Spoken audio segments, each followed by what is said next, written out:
Et si l'on remontait un peu les aiguilles du temps, direction le majestueux Fort Saint-André à Villeneuve-les-Avignon, une cité royale commanditée au XIIIe siècle par le roi de France, Philippe le Bel, pour affirmer sa puissance. Un lieu d'histoire remarquable, classé monument historique depuis plus d'un siècle et qui nous offre aujourd'hui encore, depuis le chemin de Ronde, une vue imprenable sur les Alpilles, le Mont Ventoux ou le Palais des Papes d'Avignon. Un lieu médiéval qui sied à merveille à Pauline Bazignan, invitée en ses murs historiques, elle qui consacra ses premières œuvres au thème de Saint-Georges terrassant le dragon, d'après les histoires que lui racontait sa mère étant enfant.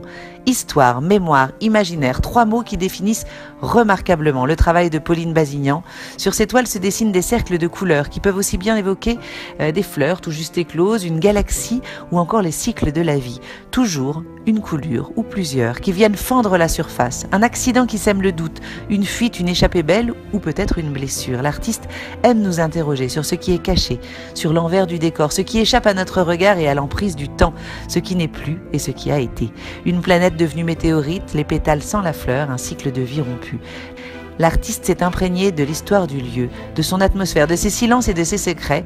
Ces toiles sont les fragments d'une histoire qu'elle nous laisse composer, comme ce célèbre tableau du Louvre, La bataille de San Romano, par Uccello, qu'elle revisite de mémoire. Dans la salle des prisonniers, dite la salle des graffitis en référence aux gravures laissées par les détenus sur les murs et le sol, eh bien l'artiste dépose des plaques de verre en écho aux traces du passé et nous invite ainsi à mieux regarder ce qui nous entoure pour découvrir les dessins gravés justement par prisonniers et soldats. Un plat, un cœur, un symbole, protégé par ces plaques ou enfermé par ces dernières, à vous de voir.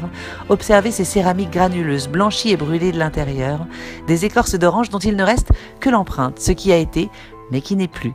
Là encore, l'artiste nous invite à chercher la face cachée des choses, à regarder de l'intérieur. Une magnifique manière de visiter cet édifice somptueux, cherchant le fil des œuvres, de la chapelle ornée de toiles aux couleurs et aux coulures de couleurs vives, en résonance avec les murs de pierre du monument comme pour raviver sa mémoire, à la salle des Herses, habitée par ces vidéos projetées sur les pierres médiévales comme une manière d'y ajouter une couche d'histoire, des escaliers de pierre aux salles percées d'un mince rayon de lumière passant à travers une meurtrière, des salles aux voûtes démesurées jusqu'au chemin de Ronde à la vue panoramique époustouflante.